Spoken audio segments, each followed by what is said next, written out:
राधे राधे दोस्तों, जय श्री कृष्णा। कान्हा जी की कृपा हम सब पर बनी रहे, इन्हीं शुभकामनाओं के साथ आज की वीडियो को शुरू करते हैं। दोस्तों, आप सभी का हमारे YouTube चैनल भक्ति में आस्था पर हार्दिक स्वागत है।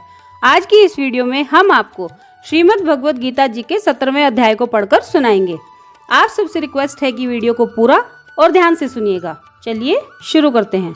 बोलिए श्री कृष्ण भगवान की जय।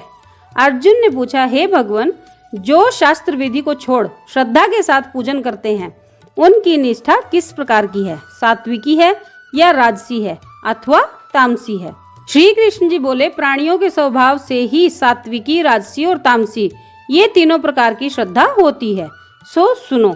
सात्विकी पुरुष देवताओं को पूजते हैं, रजोगुणी यक्ष राक्षसों को पूजते हैं और तामसी जन भूत प्रेतों को पूजते हैं। जो लोग कपट, अहंकार, काम, विषय अनुराग और आग्रह युक्त होकर शास्त्र में न कहा हुआ उग्र तप करते हैं, वे मूर्खता से केवल अपने शरीरस्थ आत्म को ही नहीं बल्कि मुझे कष्ट देते हैं। उन्हें निश्चय ही आसुरी जानना चाहिए।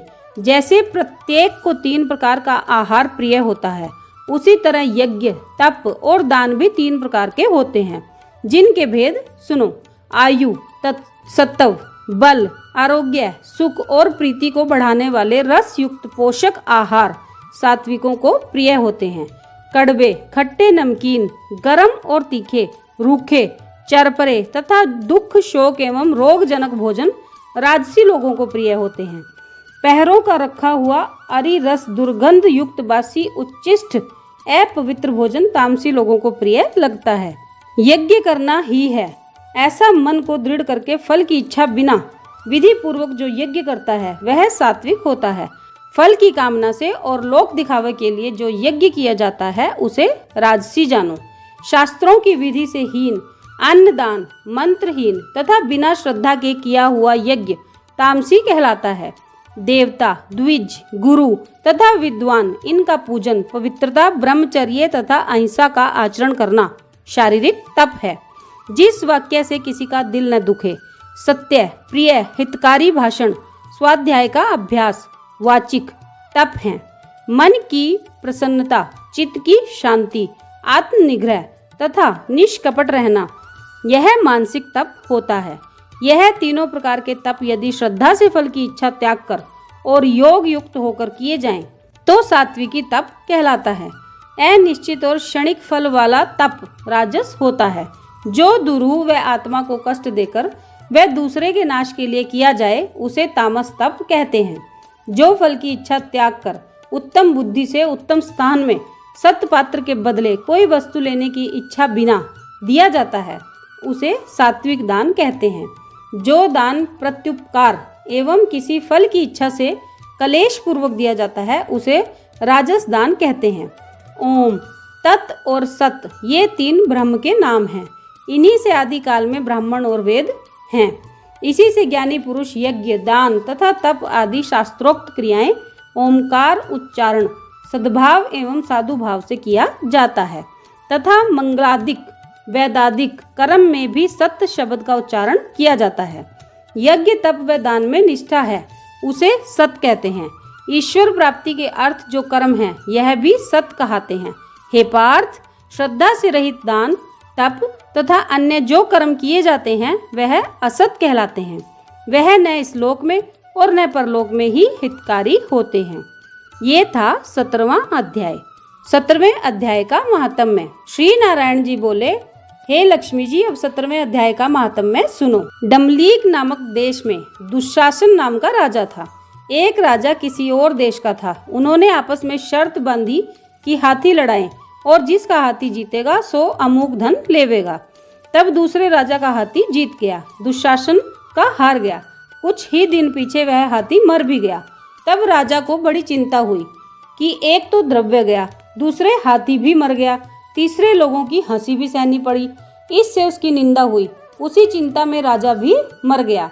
तब यमदूत पकड़कर धर्मराज के पास ले गए। धर्मराज ने कहा, यह हाथी के मोह में मरा है, अतः इसको हाथी की योनि ही दे दो। हे लक्ष्मी, राजा दुशासन संकल द्वीप में जाकर हाथी बन गया। वहां पर राजा के बहुत हाथी थे, जिनमें वह भी था। उसे पिछले जन्म की याद थी। वह मन में बारंबार यही पछतावा कर रहा था कि मैं पिछले जन्म में राजा था, अब हाथी हुआ हूँ। बहुत रुदन करता था, खाता पीता कुछ भी नहीं था। इतने में एक साधु आया और उसने राजा को एक श्लोक सुनाया। राजा बड़ा प्रसन्न हुआ और कहा, हे संत जी, कुछ मांगो। उसने कहा, और सब कुछ मेरे पास है, किंतु एक हाथी नहीं है। राजा ने यह सुनकर वही हाथी उस ब्राह्मण को दे दिया। ब्राह्मण उसे अपने घर ले आया, हाथी को खाना दिया। वह खाना हाथी ने नहीं खाया, उसने पानी भी नहीं पिया, बस रुदन कर मन में सोचता रहा, कोई ऐसा हो जो मुझे इस योनि से छुड़ा दे। तब उस साधु ने महावत को बुलाकर पूछा कि इस हाथी को क्या दुख है जो कुछ खाता पीता नहीं है। महावत ने देखकर कहा, कुछ रोगी नहीं है। तब साधु ने राजा से कहा, हाथी खाता पीता कुछ नहीं, खड़ा खड़ा रुदन करता है। यह सुनकर राजा स्वयं देखने को आया। राजा ने अच्छे अच्छे वैद्य तथा महावत बुलाए और उनको हाथी दिखाया। उन्होंने देखकर कहा, हे राजन, इसको कोई मानसिक दुख है, देह काय से कोई दुख नहीं है।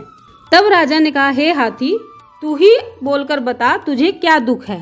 तब परमेश्वर की शक्ति से मनुष्यों की बोली में हाथी ने कहा, हे राजन, तू बड़ा धर्मज्ञ है और यह विप्र भी बुद्धिमान है। इसके घर का अन्न वही खावे जो बड़ा धर्मात्मा हो, मुझे क्यों मिले। तब साधु ने कहा, हे राजा, अपना हाथी फेर लो। राजा ने कहा, दान दिया हुआ मैं नहीं फेरता, यह हाथी मरे चाहे जीवे। तब हाथी बोला, हे संत, तू मत घबरा, तेरे घर में कोई गीता की पोथी हो तो मुझे 17वें अध्याय का पाठ सुना दे। तब उस साधु ने ऐसा ही किया। हे लक्ष्मी जी, 17वें अध्याय का पाठ सुनते ही तुरंत हाथी की देह छूट गई और उसे देवदेही मिल गई। स्वर्ग से विमान आया, जिस पर चढ़कर वह बोला, हे राजन, तू धन्य है, तेरी कृपा से मैं इस अधम देह से छूट गया हूँ।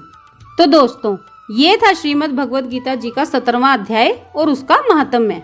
आप सबने वीडियो को ध्यान से सुना, इसके लिए आपका धन्यवाद। आज की वीडियो में बस इतना ही। कल फिर मिलते हैं एक और नई वीडियो के साथ। तब तक स्वस्थ रहिए, मस्त रहिए और अपना और अपनों का ख्याल रखते रहिए। राधे राधे दोस्तों, जय श्री कृष्णा, जय माता दी।